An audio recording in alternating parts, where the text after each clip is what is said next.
My opponent argues that marriage is only the current priority of the LGBT movement because the people at the forefront of the movement have pushed it in this direction. By doing so, my opponent acknowledges that these people in the movement have significant power to shape the movement.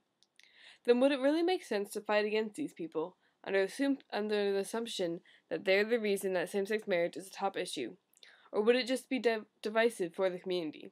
Fighting against the grain of the LGBT movement may just cause it to splinter. Not that the issues my opponent brings up should not be addressed, but to reject same-sex marriage and fight those within the community for reform could definitely cause division among the movement.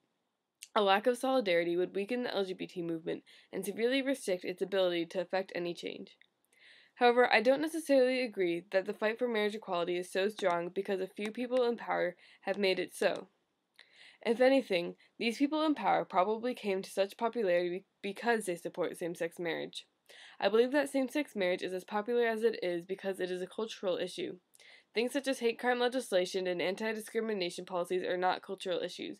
They are legal and procedural issues, and thus things that are not as easy to form an identity around. An identity is a very important component of the civil rights movement. Furthermore, while it is very important for LGBT people to feel safe and have job security, these are very singular rights.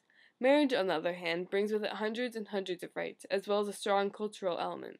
This is not to say that marriage is more important than eradicating job discrimination or hate crimes.